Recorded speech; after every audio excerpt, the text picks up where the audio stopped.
Welcome into Edge Field here in Bracketville Park on the beautiful campus of North Carolina Wesleyan University in Rocky Mount, North Carolina, for Game 1 of this championship matchup between the Greensboro Pride and the Battling Bishops. I'm joined today on YouTube by head women's basketball coach at NCWU, Artina Trader. Hello. Welcome in, Coach Trader. Appreciate you volunteering and donating your time to the live broadcast today. Appreciate you coming here and adding some maybe different perspective to today's game. I know you are the head women's basketball coach, and I always had the opportunity to coach women's basketball as well as men's basketball, so maybe we might not be the most knowledgeable people about the game of softball, but we're going to have a good time today. Yes, we will. Yes, we will. Just getting back from our graduation held at the downtown at the Rocky Mount Event Center. So that was a good time there. So headed on over here for this semifinal matchup. Absolutely. We got number 4, Ivy Ray, in the batter's box here for the Pride, facing off against Morgan Aycock, and she slaps that ball to the hot corner, and it looks like it's going to be just in time. Ava Lowry with a heck of a pickup and pitch over there to Kayla Simmons. Coach, you talked about being down celebrating our graduates today. Talk a little bit about some of your former student athletes that are really an integral part of running that beautiful Rocky Mount Event Center facility. Yes, Keyword Taylor is a graduate of mine, and she has her master's and undergrad here from Wesleyan, and she's the director of their field house there. Oh, so nice. She pretty much sets up for most of the events that happen, whether it's a volleyball, basketball, right, wedding, anything going over there. And they did a fantastic job as usual. Everything was ready to go, set up. And then I have some other alums that'll, help her out on the weekends. Honestly, right. They'll work there part time on the weekends. So, kind of a reunion when you get there, get to see some faces that you were used to seeing some years ago. But it was a great celebration. That's awesome. Do appreciate KT, Kiera Taylor, and what she meant to the women's basketball program for that 4-year run. Or was she here for 5? 5 years. For 5 years because of the COVID year. She's a heck of a point guard from the Northeast, right, in Maryland. Annapolis, Maryland, greatest city, greatest capital in the world. I mean, God's state is Indiana, so I want to have a conversation about that, maybe off air. Yeah, off air. Right fielder number 1, Jillian Vitamonti, in the batter's box now. A 1-2 pitch on the way from Aycock's going to be low and in the dirt. I know we joke, but KT is a heck of a player and also have enjoyed interacting with her. She's done a great job, as you mentioned, over facilities there and providing an opportunity for the Shelton Leadership Challenge that we get to host here on NC Wesleyan's campus, based out of the Shelton Leadership Center at NC State. She's done a heck of a job of organizing activities for us. High ropes courses, rock climbing, and then some fun in the gymnasium, pickleball, volleyball, basketball for that camp. We're going to run that again this year, July 6th through the 11th. If anyone has a student that is exiting 8th grade or exiting their senior year of high school, are more than welcome to contact me here if they want to be a part of that leadership camp. As Morgan Aycock, out number 2, swinging there. That'll bring up number 6, Raven Taylor, out of Laurel Hill, North Carolina, Sanford High product. Ball's going to be across there, strike 1. I know, Coach Trader, you and I have a little bit of a disadvantage, not able to see where that ball crosses home plate, but can see the trajectory out of Morgan's hands. Yes. Speaking of graduation today, just saw Aja Jones, newly minted NC Wesleyan graduate assistant, as that ball is popped and going to be a great catch by Alexis Whitfield, sprinting into right field. 1-2-3 inning there for Morgan Aycock. We're going to take a short break and be back on YouTube in a moment.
We're back here at the bottom half of the first inning from Edge Field. Center fielder Skylar Walker, graduate student for the Battle and Bishop softball program here, steps into the box, and she's going to face off against the Greensboro pitcher, number 18, Anna Frazier. And Frazier, a junior out of Supply, North Carolina, has really been the workhorse for the Pride here over the last 3 days. Pitched, couldn't even tell you how many innings, but in all 3 of their games, that's going to be a bunt, and it looks like that's going to be really, really smart there by Skylar Walker and Coach Meredith Booth down there in that first base coach's box. The ball was thrown low and outside and not able to be handled by the covering second baseman for Greensboro. But I think Skylar would have beat the throw out anyways. But golly, she made that turn like she was going to go. But Vitamonte there in right field was covering up, and I think Skylar would have been out if she would have taken off to second. So very wise by Coach Booth to get her back there on first base with a leadoff single via bunt. Yes. We were talking about graduation today. A lot of your student athletes, Coach, from the women's basketball program were able to walk across the stage. Talk a little bit about who you had graduating today. Today we had I had 3 young ladies walk across the stage. Nadia Simmons with her master's degree, Corinthian Williams and Layla Copeland both graduated today with their undergrad degree. And, you know, it's always a good day to celebrate, you know, what they've done over the last 4 years. There were, I think, 5 men's basketball players that graduated. That's great. 2 softball players. They got through there and then got back out into the field really quick today. That's just off the top of my head what I remember because it's been a long day. But it was a nice, quick. I thought it was, quick. The speaker did a really good job. He kept it tight, nothing too long. Great hit right there. Safe at first and second. We got runners on first and second with Kaya Simmons coming up to bat. Absolutely. Younger sister of the aforementioned Nadia Simmons, who graduated today. That's the unique thing, Coach, with softball that you don't see in baseball, where if that ball is hit on a line to the right fielder and the runner might not be the most fleet of foot, the right fielder can actually have a put out, whether that be 9-3 at first base. But Reagan Holloman, very quick herself. Going back to graduation, was able to see Aja Jones, former women's basketball player and now current graduate assistant for the athletic department. Today she was able to walk, and then our sports information director, Baden Bernard Collins, finished up his master's degree here and was able to walk across the stage. We're awaiting his return, so maybe he can add something to this live stream broadcast. Not sure where he is, but we'll have to give him a little bit of crap for being tardy today. Yeah, he'll be here. He'll get here. Wayne Sears, our director of security, prior to the ceremony today, presented Baden with an honorary, scout badge. Might be the best junior Rocky Mount Police badge, which was just a sticker. As it looks like we had a stolen base, second to third, by Skylar Walker there, puts a runner just a few feet from home plate. I'm guessing you're probably going to see Reagan Holloman also take off, maybe here over the next couple pitches to try to steal third. Kaya Simmons with a 1-2 count. Slaps that ball. Yeah, baby. It got through, I think. Through the infield, into left field. And that's going to be an RBI for Kaya Simmons, and she is fired up. Backup pitcher Emily Goose Humphrey walking out the dugout with a flex, and Kaya flexing right back at her. Kayla Simmons now steps into the batter's box, the twin sister of Kaya. And Coach, you've got some relationship with these 2 young ladies. I know you coach Nadia, but talk a bit about your relationship with Kaya and Kayla. Kaya and Kayla both are my managers. Kayla has been my manager for the last 3 years. Yes, I think this is year 3. Yep, and Kaya just came in. She transferred in from Greensboro. So they came in and helped me out with the program. I think more so to be near Nadia. Yep. But they said they're going to help me out next year, even though Nadia's graduating. So I'm looking forward to that. Finding a good manager is very hard. So if you can keep them, definitely try and keep them. So looks like we might have a pinch runner coming in here. It does. Brackett's come out of the dugout to talk to the home plate umpire. So let's see what he has cooking. Yep. Kaya Simmons is going to get a pinch runner coming in. Yeah, perhaps maybe you can give us some insights on what it's like playing for Coach Brackett, as you were a former women's basketball player, first-team all-conference selection here in your younger years, I believe, if I've not seen the plaques correctly. No, that wasn't me. I think it was a different point guard. But you told me you were like all-world. I was. Okay. Haters. Yeah, there were a lot of haters in the league at the time, and gotcha. Didn't give me my due. Don't get me started on that. But JB is he's a great guy to play for. Yep. Because he'll let you do what you need to do to be great. Didn't put too many handcuffs on me, and I had a game where I had 17 turnovers, and I still played about 30-some minutes. He kept you in the game. Kept me in the game, baby. That was 17. The greatness. 17 might How be a many record. assists did you have in I that had game? 10. 10 assists. Okay. So in my mind, that's only double-double. 7 turnovers. They balance each other out. They do. It's kind of a net thing, right? Yeah. So, but he really is a good guy to play for, and he's just a good guy. Yeah, absolutely. He has his quirks, He does. and if you can get past those, he's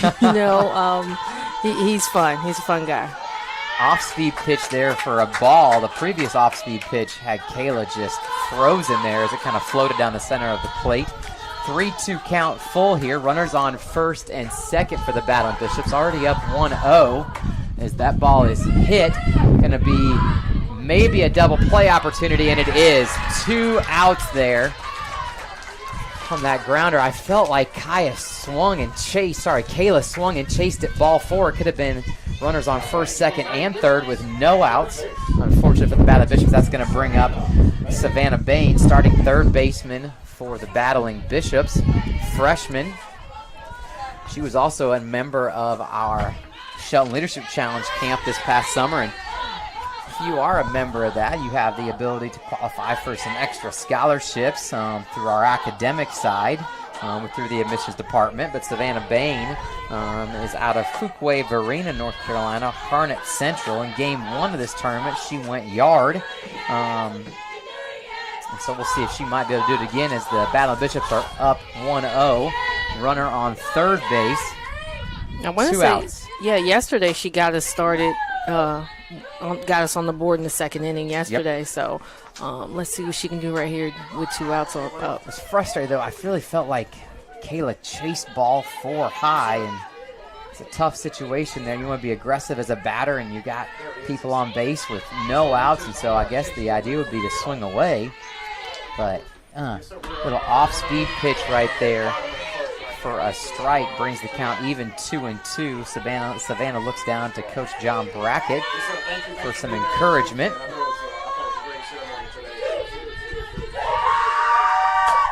Ball's going to be high. Another full count here. As we mentioned, Anna Frazier has pitched in every game that the Pride have played here in bracket number 2, as we are on that Saturday game number 6 here in bracket number 2, hosted by the number 2 seed NC Wesleyan, as Savannah stays alive, fouls that over the first base dugout, corralled by Ella Ebert, an infielder playing first base, and also a pitcher transfer from UC Colorado Springs. Okay. Ball is going to be popped up. Can't really see what happens, but you would expect that's going to be caught. Yep. For out number 3 innings. Battling Bishops do bring across 1 runner. We'll take a short break. Be back on YouTube at the top of the second inning.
Welcome back for the top of the second inning here from Edgefield inside Bracketville Park. Number 18, the starting pitcher for the Pride, Anna Frazier, steps into the batter's box. And I know Baden and I have had this conversation quite a bit, Coach, and as we talked about, you were kind of a point guard, not a point guard with your athletic ability. Basically. It's just such a unique thing where you see the game of baseball, the pitcher does nothing but pitch. But here in the game of softball, pitchers will pitch, they will play in the field, they'll bat, and generally they're some of the absolute best athletes on the team. Just to be able to sustain this level of performance by Anna Frazier in game number 4 here and still be able to go out there and pitch well is pretty impressive. Isn't it because women can do it all? There's no limitations to what a women's superpower is. And Okay. I think pitchers are the ultimate example of that. Did you ever play any baseball? So nothing to do with the arm angle and the motion of that as opposed to overhand versus underhand. Okay. If this was it a league of their own? Yes, I'm pretty sure she would do it all. Didn't they do it all in league of her own? I believe that they did it all. Women can do it all. Come on now. I love it, Coach. Yes. Back to your question. Mike Armbruster's baseball career was very short-lived. T-ball, coach pitch, and Little League, and I wasn't a huge fan of that ball flying directly at my head in the batter's box. Respect. Fine playing behind the plate as a catcher. Appreciated that position in Little League because there was a bit of cerebral component to that of maybe calling some pitches, trying to figure out what needs to happen in the field. And as that ball is hit sharply to the shortstop, great job by Ava Lowry again with another 6-3 putout. And then also, I feel like there's got to be pace to sports. I like sports with pace. And so playing the catcher position, you were always able to be involved because every pitch you were doing something. Yep. If I had to stand out there at shortstop, first stop, right field, left field, golly, the game just got boring for me. Yeah. I played one season in high school of softball, and I was a right fielder. Hit to Ava Lowry again, just gobbling it up over there. She's having a great couple days here. She is. She really is, and not a bad performance at the plate either for her throughout the first 2 games. So what position did you play, Coach? Outfield, okay. Center field, right field. Then they discovered catching was an issue. So then I played bench, and that was bench. Cool because that's when I discovered you can eat throughout the game and still be okay. And they throw me in as a pinch runner because, again, I'm fast, or was. Wheels. Yep. So that was my high school career. I tried to play here at Wesleyan, and Brackett told me no because I had to deal with the softball players. I was cool with them, and I told him my senior year I would play. Right. And he wouldn't let me. So that ball is popped up for a 1-2-3 inning. I would love to hear a little bit more about your college career when we come back on YouTube today for the USA South Bracket number 2 championship game.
Very, very quick top of the second inning.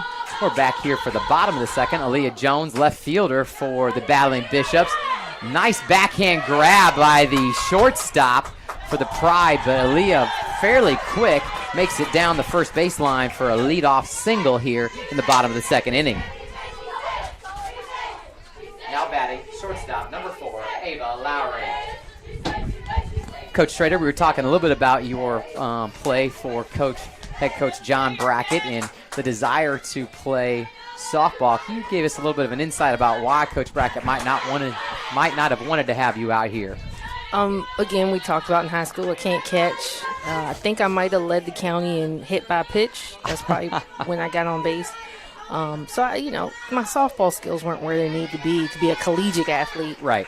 But it was more of, I was going to be at the games anyway. Yes. So you might as well just let me sit in the dugout. And also, we talked about your athleticism. Wouldn't you have made a great pinch runner? I would have. That And he just told me no. He thought I quote, "I thought you were joking." Now batting, second baseman, number 16, Alexis Whitfield. I mean, I would have thought with the crazy athletic ability that you would have demonstrated through 4 years playing for him on the basketball court that the value of you on the base paths would have been undeniable. I'm gonna be honest with you. I don't think he really wanted another semester with me, having to deal with me. So I can respect that. Ooh, infield pop up. Yep, Alexis Whitfield with the pop up. That's going to bring up the catcher, number 11, Hannah Rubino. Now batting, the catcher, number 11, Hannah Rubino. Really, really quick work here from Frazier on the rubber. Got a little bit of a question going on out here for the head coach with the home plate umpire, as we are, I guess no question was raised as Bino steps into the batter's box. Got a steal coming down. Aaliyah She's safe Jones at second. taking off and making it there, no doubt. Great jump, great run, great steal. As Rubino now has a runner in scoring position for the battling Bishops here, looking to add to their 1-0 advantage. With a team like Greensboro and the potency of their bats, one run is definitely not going to be enough for the battling Bishops.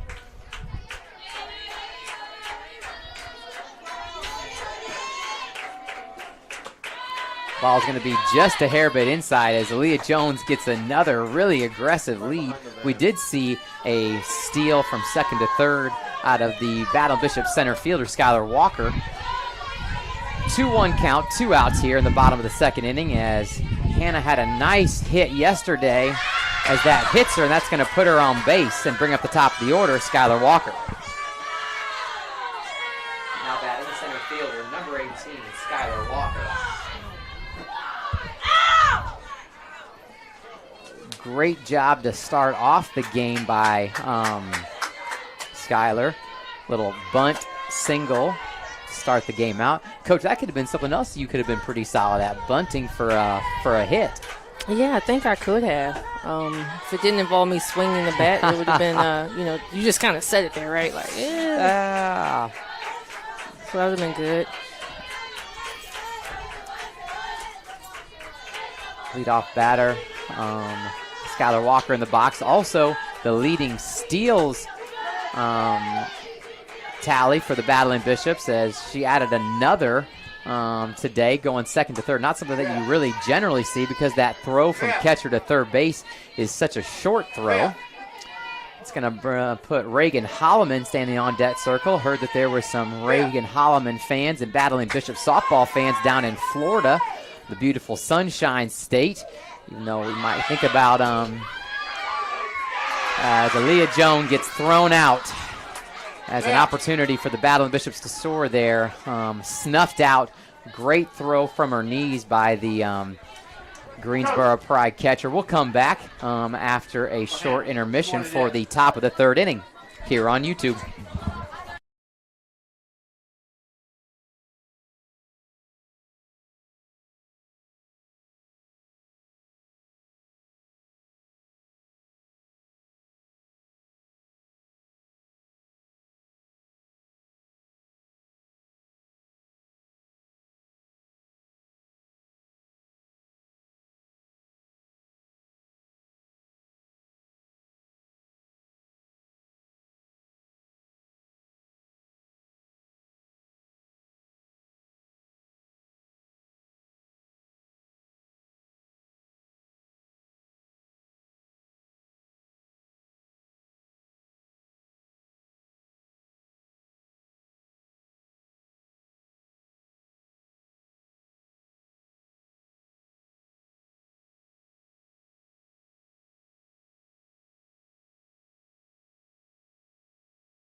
Back here in the top of the third inning, battling Bishops. A little bit of a base running faux pas there by Aaliyah Jones, trying to take third base from second, and a heck of a throw by the Pride catcher to get her out at third. Morgan Aycock back on the mound. First baseman number 28, Jordan Tong, steps into the batter's box and fouls that ball straight back. Coach, we've talked about a lot of things here, and appreciate the variety of our conversation. Talk a little bit about the Battling Bishops women's basketball season in 2024-2025, and give us maybe some of the highlights, some of the things that you've taken away from it. You know, it was a solid season overall. I think we finished third in conference play, made to the conference semifinals. Maybe not what we expected, but it was not bad by any means. You know, I think the future looks pretty bright. We have 10 returners, and just hopefully through recruiting we can add to that. Yes. And just, you know, remain solid. You know, we have our goals, and it's always to be in the top of the pack, and that's what we'll try to do next year as well. As we talk about kind of here coming to the end of the spring semester, and Battling Bishops softball, Battling Bishops tennis, both men and women are playing in meaningful games. And that's kind of what you're communicating, is the importance of being at the top of the pack, being in that top 1, 2, or 3 seed, and then that's going to probably give you a great chance to play meaningful games late into the basketball season. Yep. Every year you want to 1, 2, or 3, and or 4, I guess, and try to host. You know, it's nothing. There's no place like home. I think is a saying. So hopefully we can get some home tournament games and go from there. That ball was hit foul, I believe. Yep, I'll bring a 2-2 count here for Tong, and she's fouled off 3 pitches so far here in this at-bat. Kayla Simmons out there at first base. Also is a volleyball student athlete, plays for Coach Vicky Gentili. We appreciate her efforts this year as stepping in as the interim women's lacrosse coach, as that's another foul ball by Tong, and providing a great opportunity for 13 to 15 women's lacrosse student athletes to have an opportunity to compete and have a great student athlete experience. We had an awesome time cooking out for senior day, and appreciate you and Coach Bev Biancher coming out multiple times for those games to support those young ladies, as that ball is rifled up the gut for a leadoff single for Tong.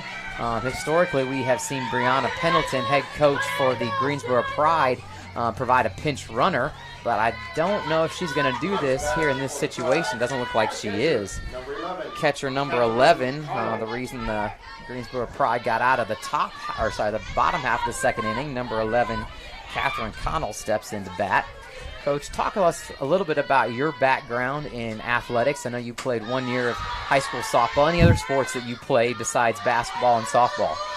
No, you know, I would like to think I was founder of the pickleball craze when I was in college. The pickleball craze. Hold on, let's talk about this. What's that? The pickleball craze. You're the founder of it. I believe so. That's going to be a double play right there by Alexis Whitfield. Wow. Standing in the right place at the right time, catches that ball right off the top of the dirt, fires it over to Kayla Simmons to get I guess it's an assisted double play, 4-3, but wow, what a play there. Great job. Sorry to cut you off, Coach. We were talking about pickleball. It's okay. Mm-hmm. And I'm a huge pickleballer. Baden Collins, our sports information director, is as well. My wife, Brittany Armbruster, big pickleball player here in the Rocky Mount community. We enjoy it and play multiple times a week, but we have yet to see you out on a pickleball court. Retired. I have nothing else to prove.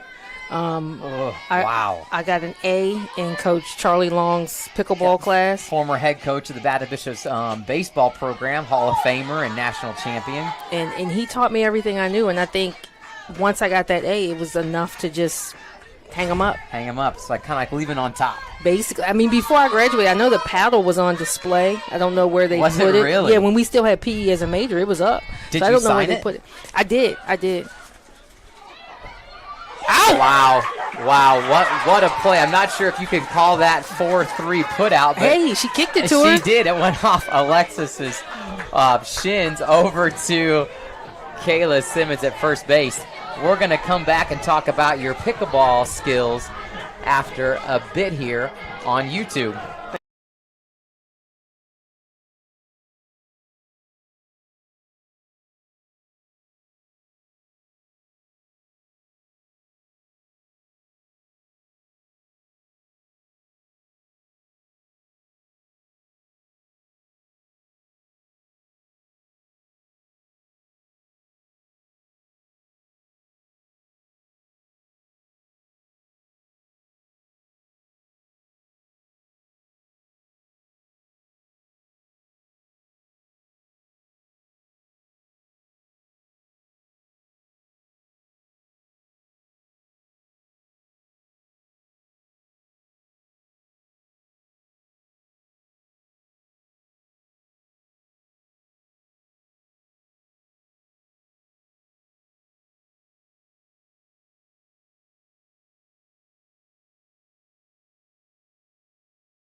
We are back live here from Edgefield in the bottom of the third inning.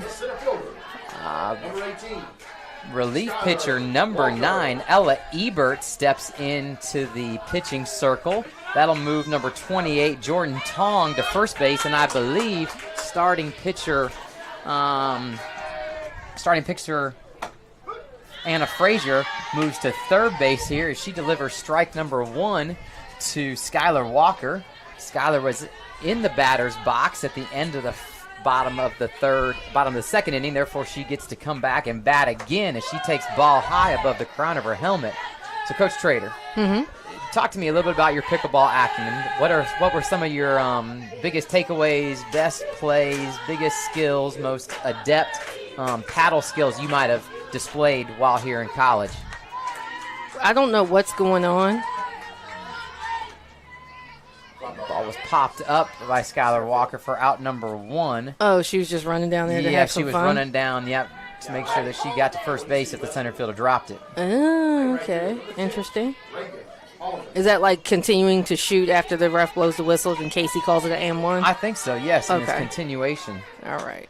The ball comes across for strike 1 to Reagan Holloman. But as far as my pickleball acumen, I was just legendary. I mean, I could do it all.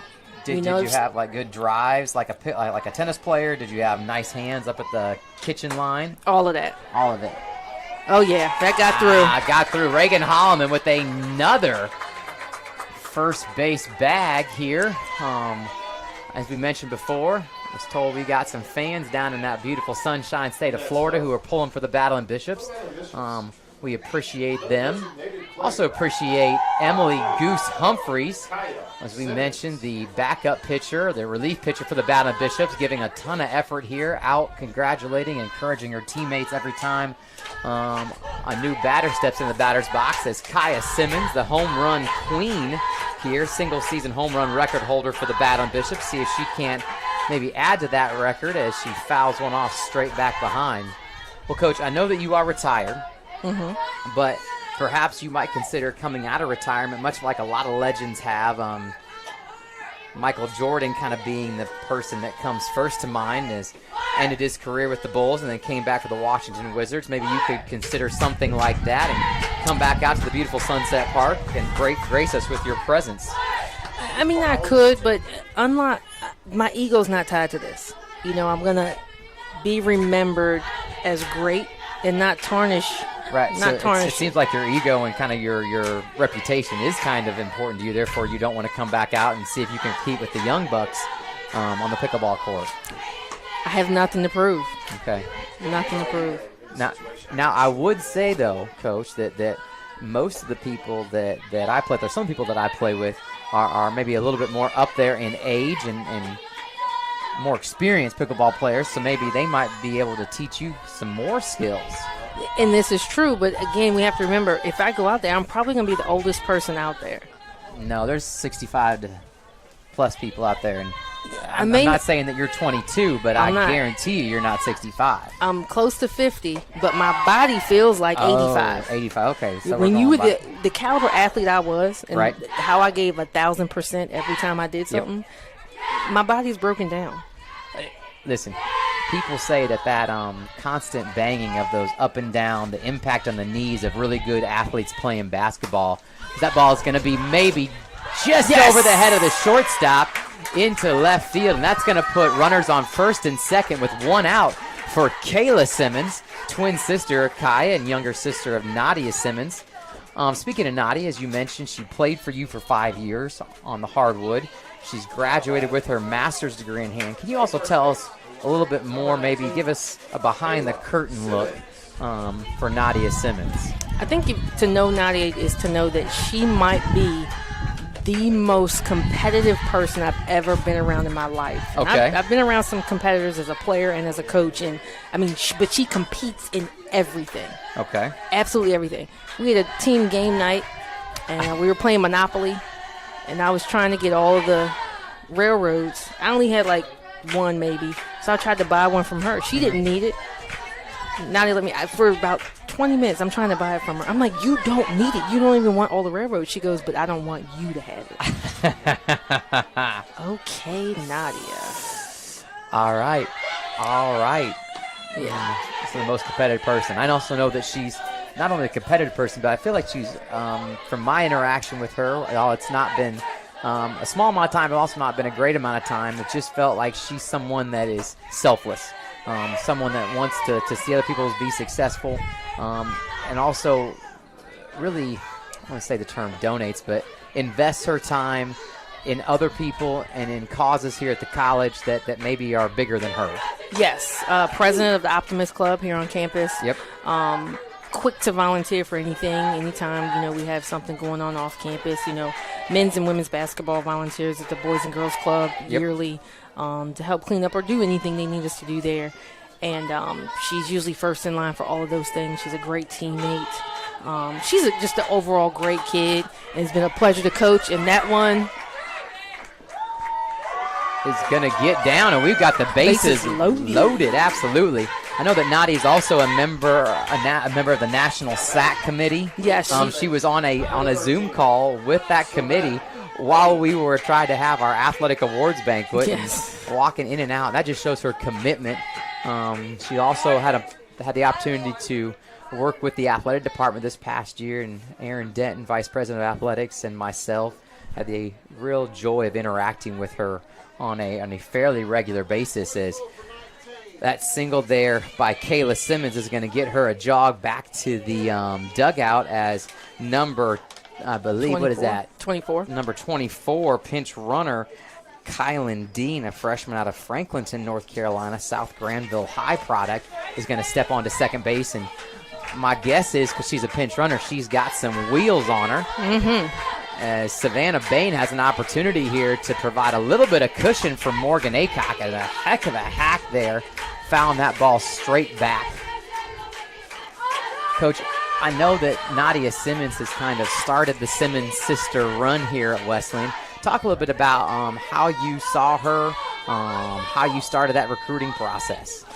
I honestly have to give all credit to Desiree Driver, my former assistant coach. Former assistant coach Driver. Who's now the current head coach, basketball coach at Averett University. Desiree had heard about her and said, hey, I'm going to go check this kid out. I said, go ahead. And she came back. Ooh, got through. Ball gets through past the second baseman, as it's going to be a two-run scoring single. And then on the throw, Savannah Bain's going to advance to second. That was a heck of a sharply hit ball. Banged, just nicked off of the second baseman's mitt into center field. And the Battling Bishops tack on 2 runs here for a 3-0 lead. 1 out with runners on second and third for the starting left fielder Jones as she steps in the batter's box. And so Coach Driver identified her as a player that needed to be in the Battling Bishops fold. Yes, and we got on her kind of late in basketball, like February maybe. Mm-hmm. This was during the pandemic, so everything's kind of weird. Yes. And so I actually was talking to her mom yesterday. Come to find out, she had, in her mind, committed to another school until she visited Wesleyan. It was like, this is the place to be. So you made a really good impression on her on that. A tremendous impression. Yeah, I mean, when you get to this campus, it sells itself. Beautiful campus. I mean, like today, a day like today, look at it. Oh my gosh. How could you come to this softball game and not want to play at Wesleyan? We got an infield pop up. Yep. Second baseman's going to trail over behind the first baseman. That's out number 2 of the inning. Ava Lowry, who has been just a knock on wood, a complete backstop at shortstop. Made some great pickups off the dirt, great putouts at first base on some really nice throws that Kayla Simmons hasn't really had to do a lot, but just stretch her mid out. And she delivers very quickly to the pitch there. Ebert, I'm not sure what happened there, but she really timed up when Ava stepped into the box when she delivered that pitch. Wow. That ball is popped up right to the second baseman, and that's going to end the inning. 2 runs cross home plate for the Battling Bishops as we're going to head to the top of the 4th inning. Bishops 3, Greensboro Pride 0. We'll be back shortly on YouTube.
And we are back here.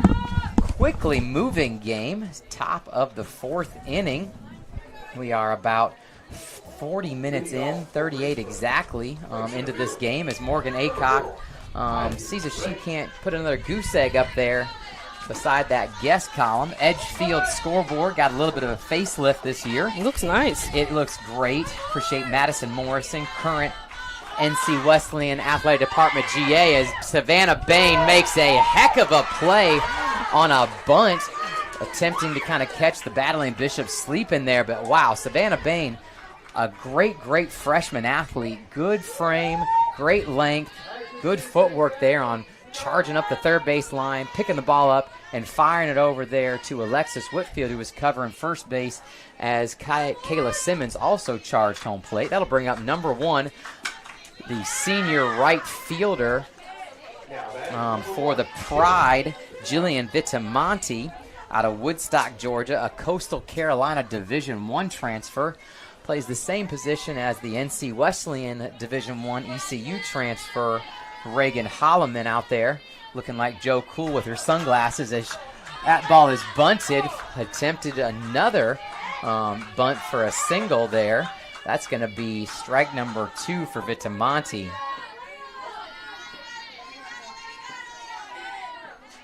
Appreciate the donors here, softball donors, for funding the Edgefield scoreboard facelift. A little Edgefield on top, Bishop softball graphic underneath, as we mentioned. Appreciate Madison Morrison, Athletic Department GA, for designing that for us. Also, you see an arch on top, standing high in the sky. There's going to be an NCWU backlit letters up there, kind of making it look a little more uniform with the NC Wesleyan baseball scoreboard and also the Vernon T. Bradley Jr. Stadium scoreboard out there. Home to the NC Wesleyan football and women's lacrosse program. Vernon T. Bradley Jr. in attendance today, sitting out there in the sun. As you mentioned, just a gorgeous day here in Rocky Mount, North Carolina. Abundant sunshine, really nice cooling breeze as well. I think Paul Bauer's out there, too. Oh, excellent, yeah. Paul Bauer. He was also on stage for graduation. Ball is not going to be delivered to first base in time, as that is a infield single for Vitamonte. That brings up number 6, Raven Taylor, out of Laurel Hill, North Carolina, Sanford High product. And the Pride have themselves a little bit of offensive action here in this inning. Morgan Aycock has held them at bay, but one out runner on first is extraordinarily speedy, as well as that ball is driven into left field. It's caught. Caught by Aaliyah Hill. Wow, what a drive. What a drive there by Raven Taylor. But right at the battling Bishop left fielder. That's going to bring up number 18, Anna Frazier. She started this game inside the pitching circle and then was moved to third base when Ebert came in to pitch. 2 outs here. Kind of a crazy turn of events. That ball was just smoked. It really was. Great play by Jones. Absolutely. A little bit high there to Frazier. Hannah Rubino has to come out of her catcher's crouch to make that catch. Now, Mike, you're from Indiana, you said earlier. Yes, born and raised. What got you to this great city of Rocky Mount? The great city of Rocky Mount. Love the Southeast here. Bit of a long story, Coach. I guess we got nothing but time as we're here at a softball game. A little bit quicker pace than baseball, but born and raised out in the middle of nowhere on a dairy farm in Indiana. Didn't really, I guess, think that had the opportunity to be involved in college athletics, even though I loved the game of basketball and had a passion for it all through growing up and playing high school ball.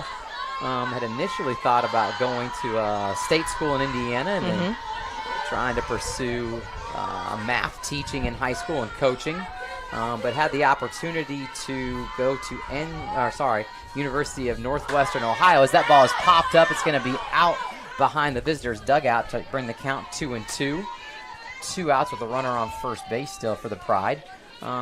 Went to University of Northwestern Ohio originally for agricultural diesel mechanics. Had the opportunity to intern at a local agricultural mechanics shop my senior year of high school. That ball comes across just a bit high. Is going to bring the count full to 3-2. When I got to UNOH, athletics had not been brought back. It was a junior college that shifted to a 4-year institution in 1987. As that ball is flied into center field, Skylar Walker gives chase and calls off Reagan Holloman with a nice catch there. That's going to be out number 3 of the top half of the 4th inning. We'll talk a little bit about UNOH and the Racers when we come back here on YouTube.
Welcome back to the bottom of the 4th inning here from Edge Field.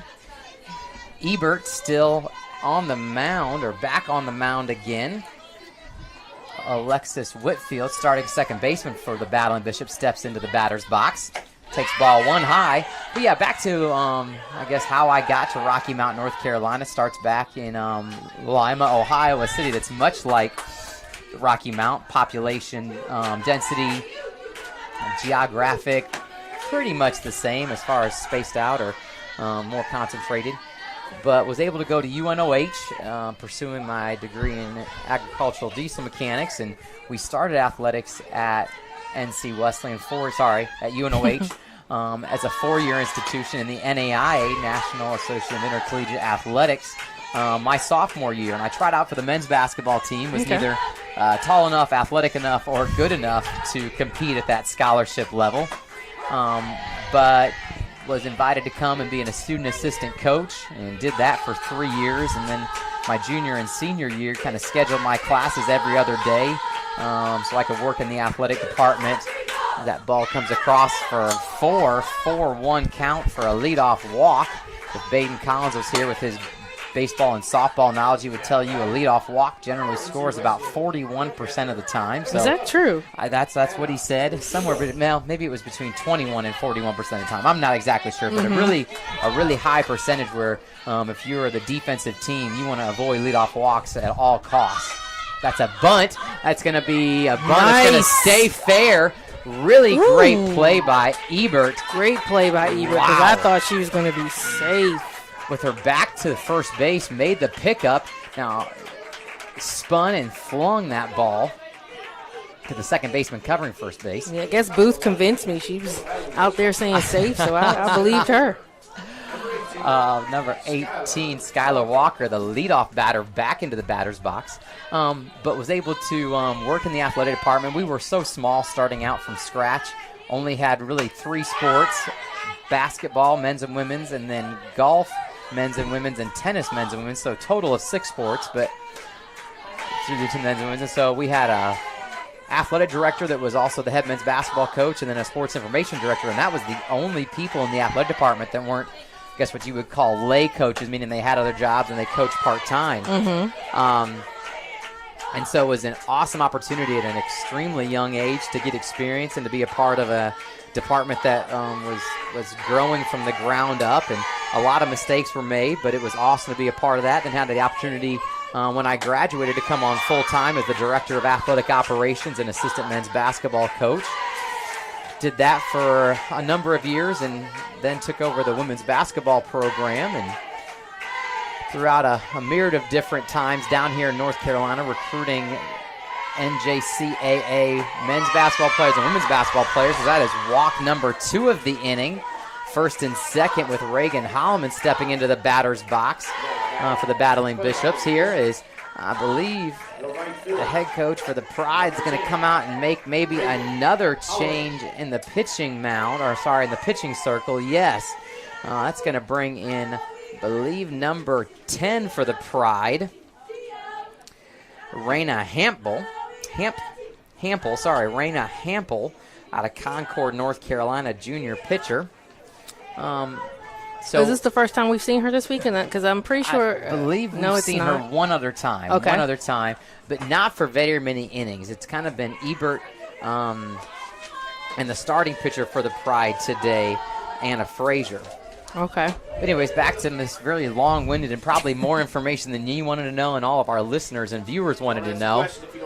All right, so our Vice President of Athletics, Aaron Denton, said, don't ask the question if you don't want to know. Apologize to our viewers that you didn't have the opportunity to say yay or nay on Coach Trader's question, but we'll try to quickly speed up to how I'm sitting here in North Carolina with you. Aaron Denton was the head men's basketball coach and AD down at Pinehurst, so Sandhills Community College in Pinehurst, North Carolina, and we recruited a ton of his men's basketball players to come play for us in Lima at UNOH, and then when he was making that transition from being the head men's basketball coach and then just the AD, I was making the transition from assistant men's basketball coach to head women's coach. He would be at all the NJCAA Region 10 championships where I would recruit women's basketball players, and he was there as the NJCAA rep. So we kind of built that relationship over really 10 years. Okay. And so when there was an opening here in the NC Wesleyan Athletic Department, he asked me, made a phone call and asked if I was interested, and I was. My wife and I really fell in love with North Carolina, South Carolina, Georgia, and it's been a great opportunity for us. Came down in 2019, and so we're finishing up year number 6, which is really crazy to think about. Yeah, that has flown by, but you know what? We're glad that you were able to come here. The things you do for me as my assistant. Whoa, your assistant? Yeah, I'm director of indoor facilities. And so you feel that I'm your assistant? I feel like I more assist you as opposed to be your assistant. Tomato. We can talk about that off air. Yeah, it's kind of like, The Office, where Dwight wanted his own office, and he wanted to be assistant regional manager, but he was really the assistant to the regional manager. So that would make me Michael. No, I don't think you hold the top spot in the department. World's greatest boss? No? Once again, maybe something we could discuss off air. No mute button. So, well, to give you a little bit of USA South info, the yes. Other semifinal game down in Messenheimer, North Carolina, will start at 3 o'clock, and that'll feature Pfeiffer against Meredith College. And that's out. Caught there for out number 2 of the inning. And that's going to bring up Kaya Simmons. A big bat here from a batting average percentage, also a power percentage. Just hasn't had the opportunity to really get that bat going here in this game. Although with Kaya, it only really takes one swing of the bat, as she is the single-season home run leader for Battling Bishops. But that ball is going to be popped straight up in the air. Hampel going to come in and help herself out. She comes in and gets 2 quick outs. That'll take us to the top of the 5th inning. Battling Bishops lead 3-0. We'll be back on YouTube on the Battling Bishops Sports Network. Yep.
For Greensboro, playing right field, number 9, Here in the top of the 5th inning, great job by relief pitcher number 10, Raina Hampel, coming in for the Greensboro Pride and getting them out of a really tough spot, holding the Battling Bishops to 0 runs when she came in with only 1 out. Number 9, relief pitcher Ella Ebert, starting first baseman, steps into the batter's box as Morgan Aycock delivers strike number 1 of the at-bat. A little bit of a long-winded response there to your question, Coach. I guess Vice President of Athletics Aaron Denton interpreted your question to mean, how did I get here, either driving or flying? And that probably would have been a much shorter answer. But that kind of brings me to really wonder how you came to Wesleyan. I've had the opportunity only to come here and be here for one time. You had the opportunity to come and be here once, and then to come back and be here again. So would love to hear kind of how you got to NC Wesleyan as a student and then also as an head women's basketball coach. Well, I didn't visit any colleges from high school. Not one? Not one. Wow. So I take that back. I did, but it was later in the summer, and I just wanted to go to Atlanta. Atlanta. Yes. That ball is driven into center field. Caught by center fielder Skylar Walker. A little bit of a shift there. You saw Reagan Holloman in right field shift more towards right center. Center fielder Skylar Walker shift more towards left center. Great job by Meredith Booth there putting the outfield shift on. And so two of my cousin and a really good friend of mine who I've known since Brownie days, they visited Wesleyan. Any school they visited and liked, they brought me back an application. Okay. This was paper application days. Internet did not exist. Back in the day. So they brought me back an application. They told me I'd like it, so I applied, Yep. sent it in, got accepted. And then they had the best financial aid package, and I came. As far as basketball, I have to give that credit to Laura Boggs. She's now married now, but she lived across the hall from me, knocked on my door and said, "Hey, I heard you played basketball in high school." I said, "I did." She said, "Why don't you come? We're doing open gym." I said, "No, thank you." No, thank you. No, thank you. I think I was resting. Got through there to center field. Really nice drive up the middle. Yes, it was. For number 16, Katie Allison. She was a home run hitter yesterday in I wouldn't say a blowout of Southern Virginia, but a convincing win. Yeah, was that her first home run of the year? I am not sure. That's a great question. It was. First home run of the year. Yep. Congrats, ma'am. Great time to have it. Yes, in the conference tournament, keep your season alive. Yes. So you were not recruited to play basketball. No. You weren't even known by the, wow. Almost a double play. Just hit, a bullet hit right at Savannah Bain. Makes the catch, but great job by Allison over at first base to get back to the bag and would not allow herself to be doubled up, as that is the number 2 out of the inning here. Number 11, the catcher, Catherine Connell, steps into the batter's box. Takes ball 1 low. Okay, so weren't recruited. Nope. Wasn't even known here to the coaching staff. Nope. Laura Boggs, I guess, future teammate of yours. Yep. Knocked on your door and said, "Hey, let's go play basketball." And you said, I'm good. Right. And then I'm sitting there watching TV, and then I decided to walk over to the gym just to see what they had going on. But I brought my shoes with me. Just in case. So there's something in the back of your mind said, maybe I should get some run in. Yeah, so put my shoes on, played a little bit. It was cool. Went back to the room. Next day, repeat. Same conversation, same action, everything. I ended up back over there. Then I would say after a week of going to their open gyms, this was back in the day, Coach Brackett called the room phone. There was no cell phones. Called the room phone. "Hey, this is John Brackett. The lady said they enjoyed playing with you. We'd love for you to try out for the team." "Nah, I'm good." You turned Coach Brackett down. Turned him Legendary down. John Legendary. Brackett. Yes. And kept going to open gym, though. And a really good friend of mine, we got out at first. Great play again by Savannah Bain, picking that ball up off the ground, and her arm strength across the diamond is just impressive. Yeah. We'll maybe pick up this story of how you became the point guard at NC Wesleyan when we come back here on the Battling Bishop Sports Network, carried by YouTube.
Back here for the bottom of the 5th inning from Edgefield inside Bracketville Park. Beautiful, beautiful campus of North Carolina Wesleyan University. And Coach, you were telling us how Coach Brackett called you and said, hey, you need to come play basketball for me, and you said, I'm good.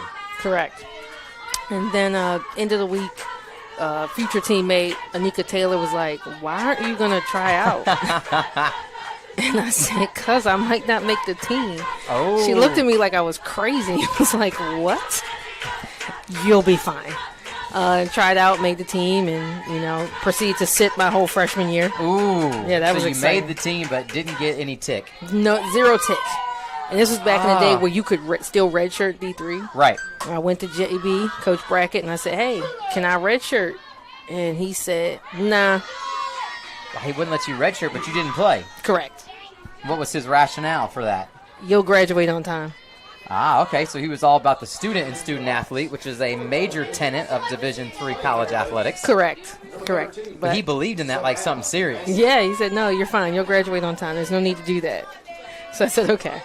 But anyway, but I understood it. I definitely understood why I sat because I think we had 7 or 8 seniors on the team that year. Oh, my. And 5 of them were guards. Yep. So I wasn't going to get any love and, learned a lot from all of them. We had a pretty good – I think we ended up 3rd in the league.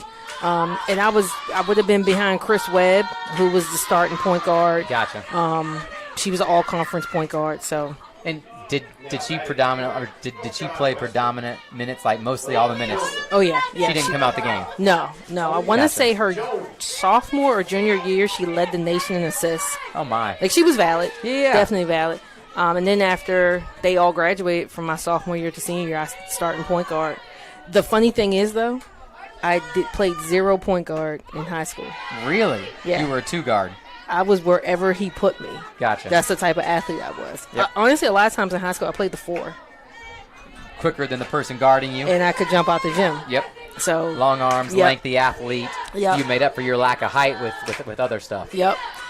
So then Brackett put me at the point, and that's where I was. I remember I said to him, end of the year meeting, he said, you're my starting point guard next year. I said, Coach, I don't play the point. You do now.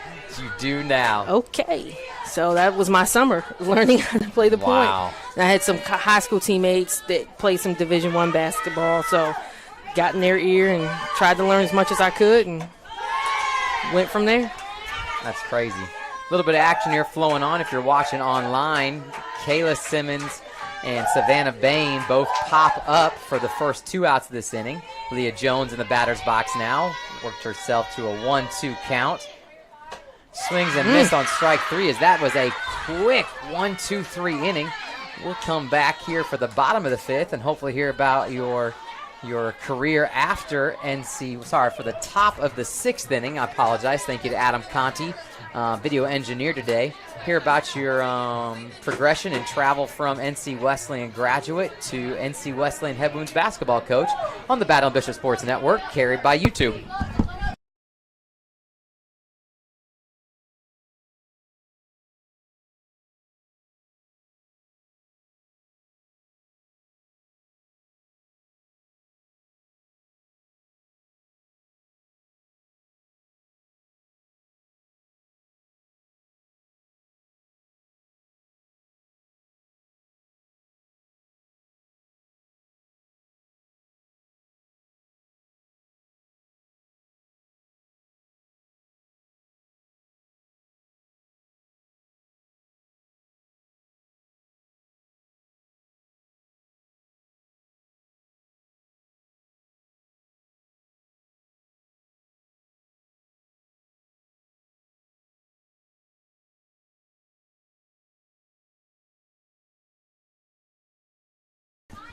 And we're back here.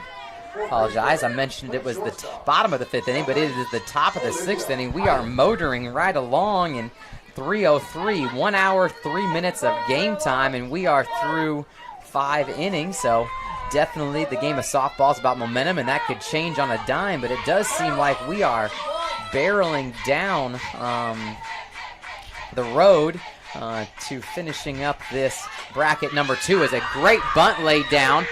Great job by Morgan Aycock, quickly off the mound and gets the sprinting Number 8 for the Greensboro Pride, Olivia Hyatt, just before she steps on first base. Another quick slapper. Number 4, Ivy Ray, leading off the top of the batting order. She attempted to bunt for a hit her previous at bat, but was unsuccessful. We'll see if she swings away here. A slapper. It's just so interesting, Coach. Becoming more and more familiar with the game of softballs, I have the opportunity to be around Coach Brackett and this team.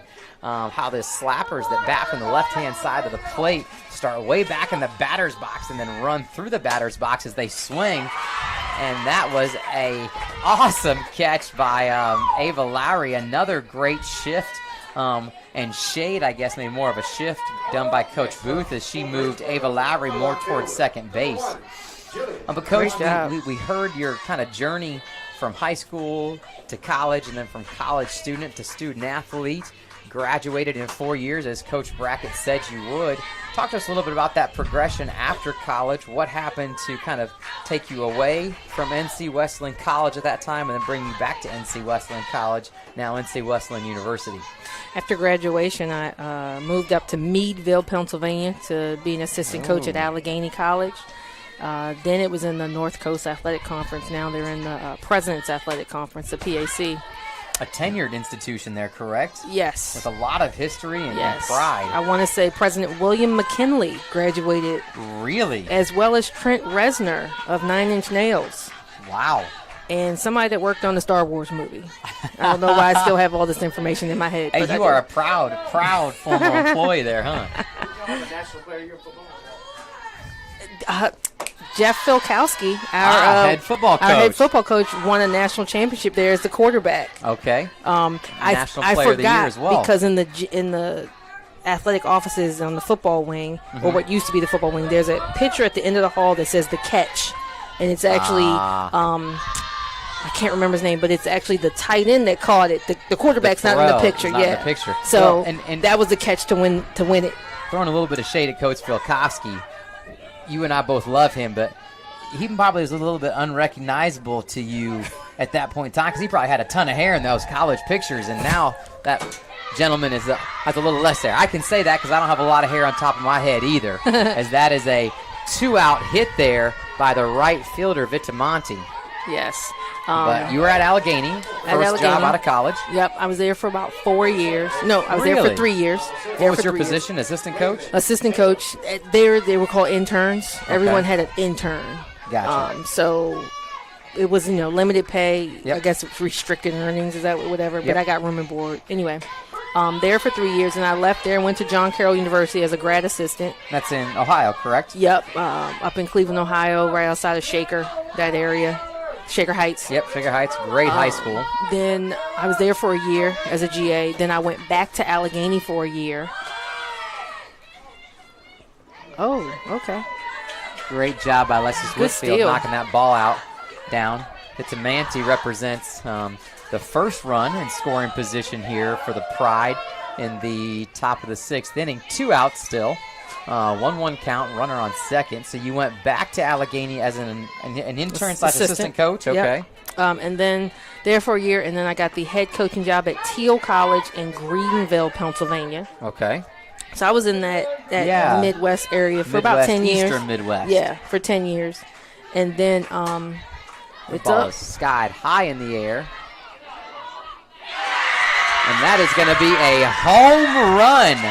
Number 6 for the Greensboro Pride, Raven Taylor, the junior out of Laurel Hill, North Carolina. Sanford High product makes this a 1-run game with 1 swing of the bat. That's going to bring up Anna Frazier, starting pitcher for the Greensboro Pride in this game, and now playing third base.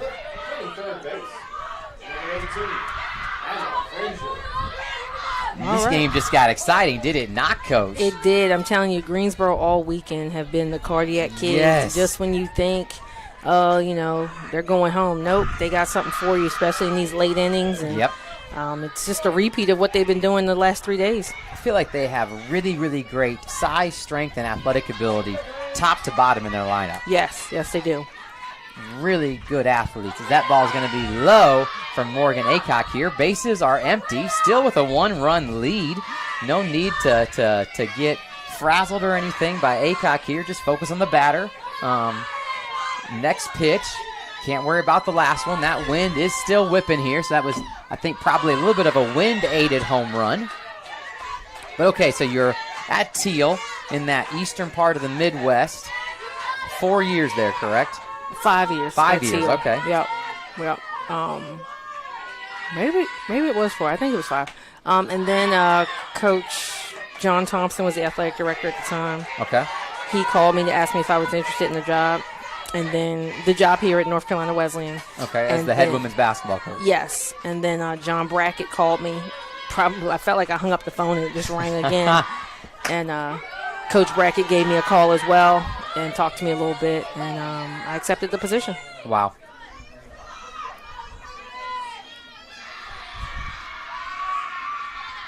So, yeah. Wow.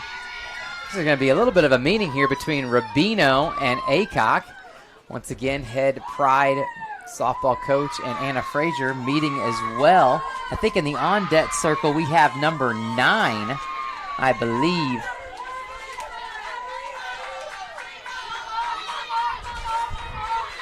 It's Ebert, who was a relief pitcher in this game, as that's going to be ball high. It's going to bring up Ella Ebert. Looks like Coach Brackett might make a pitching change here.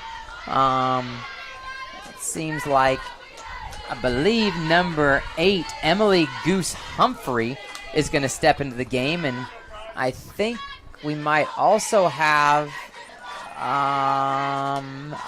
maybe a replacement at catcher, but no, I don't believe so. Looks like Hannah Rubino is going to remain behind the plate.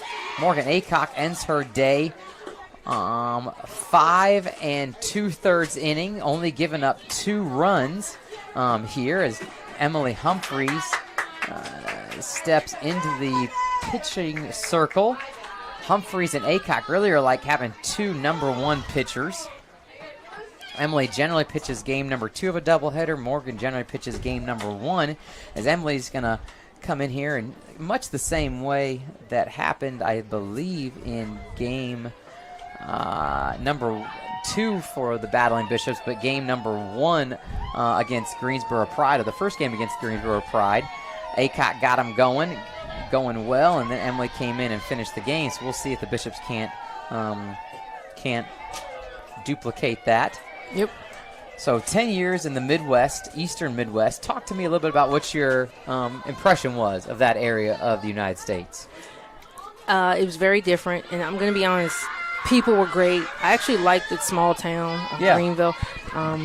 It was nothing to see a horse and buggy riding down the road. Yep, very much. Amish country. Yep, Amish country up there. The snow. I could not do the snow. It snowed from, October to May. I couldn't do it.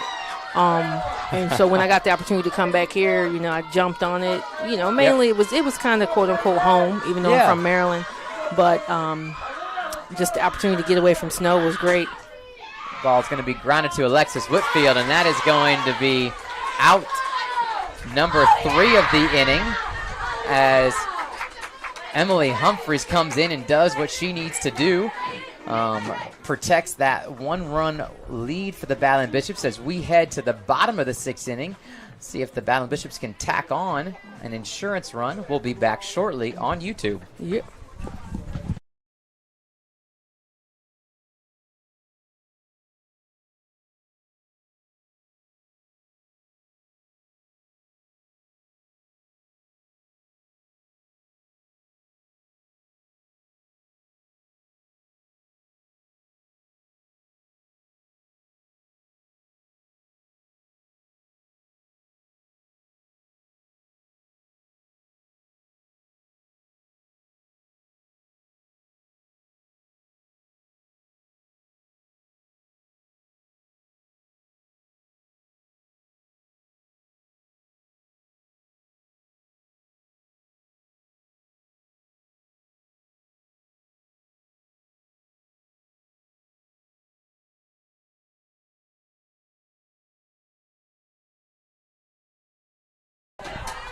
Here in the bottom half of the 6th inning, Ava Lowry, starting shortstop for the Battling Bishop, steps into the batter's box.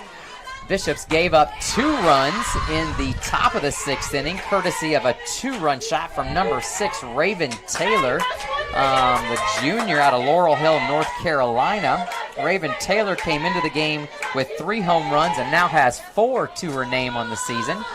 Strike number 1 is delivered by number 10, Raina Hampel, the relief pitcher, the 3rd pitcher in the game here for the Pride, and she has been extremely effective here.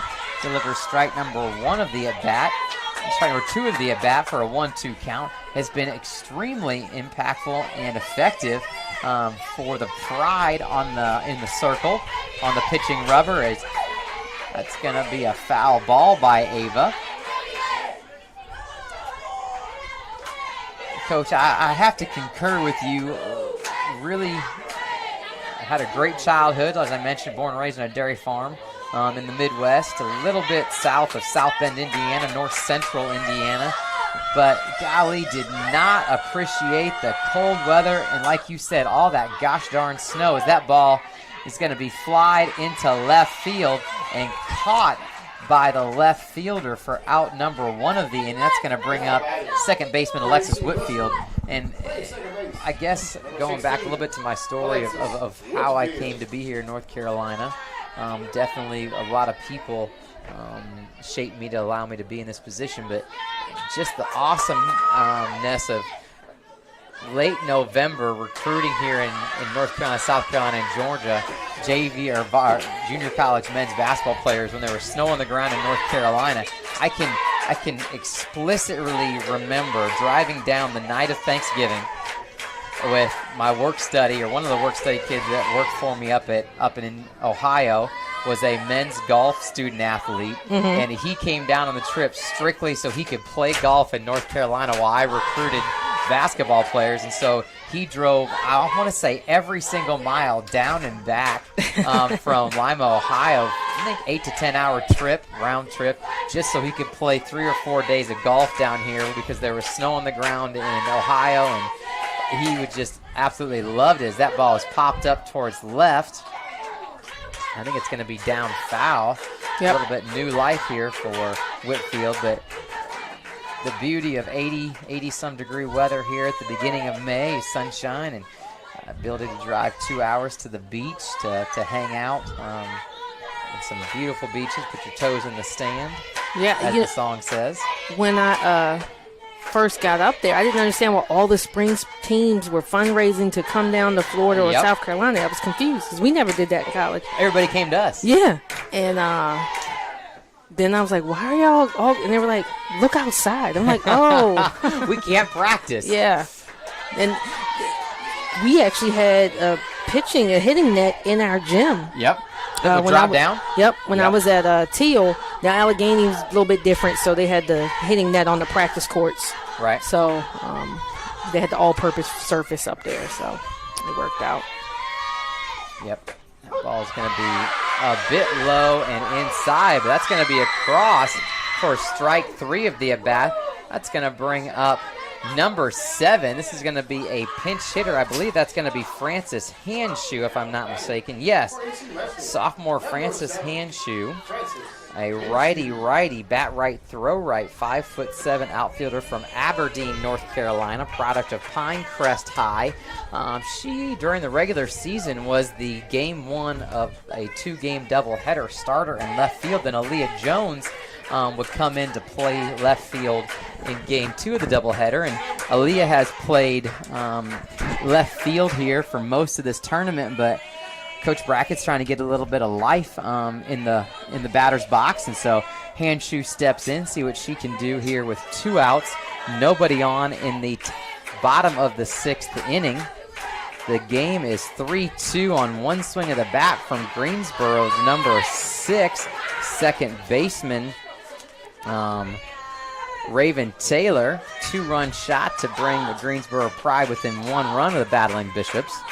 In a very, very quick game here, as that ball is going to be popped straight up. First baseman giving chase, but that's going to be out of play, I believe. It's going to bring the count to 1-1. Little new life, use it chant coming out of the Battling Bishop dugout. Coach, when you played your 1 year of high school softball, talk to me about that cheer culture in the dugout. It's going to be a swing and a miss, or a swing and a foul tip there. Like, was the high school dugout as boisterous, lively, and loud as the college dugouts? It was not as loud. No. Okay. I mean, we had our chants and our cheers, but I mean, I think they have one for everything. Like, and it's continuous. Continuously. I wonder, do they take a practice just to work on that? They might. Swing and a miss there by Francis Handshoe for strike number 3. That's going to be a goose egg in the bottom of the 6th inning for the Battling Bishops. We'll head to the top of the 7th if the Battling Bishops can get 3 outs before the Pride bring 1 runner across home plate. This tournament's going to be over, and the Battling Bishops are going to be moving on to play at Pfeiffer. We'll find out when we come back here on YouTube.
Back here in the top half of the final inning, or what could be the final inning. Emily Goose Humphrey back in the circle for the Battling Bishops, delivers ball 1 to number 16, Katie Allison, who went yard yesterday for the Pride. That ball is driven, going to be towards the shortstop, Ava Lowry, who makes a heck of a pickup. Nice fire over to first base for out number 1 of the inning. Number 28, the starting third baseman for the Greensboro College Pride, is now playing first base for them. Jordan Tong, as we mentioned, a lot of great athletes inside the pitching circle here in softballs. That ball is foul tipped down and under Hannah Rubino, the Battling Bishop catcher. And so a myriad of roster position changes for the Greensboro Pride. And we got Coach Booth coming out of the dugout to land the plane. Got some signals going on there. A really nice off-speed pitch there, but I think was just a hair bit inside. I think Emily thought that it might have caught the inside corner, but definitely believed that it was inside. Hannah Rubino didn't really give much facial expression there, so it must have been a pretty solid call by the home plate umpire, who's also the crew chief for this tournament, as that ball misses outside. Really nice off-speed to fastball there, as Rubino knows it was a little bit off the plate, but Baden Collins has been teaching me a little bit about changing the sight line of the batter, going high with the pitch and then come back low, and then also just the concept of getting the batter a little bit messed up with the off-speed versus fastball, keeping the hitter on the toes. 2-2 count here.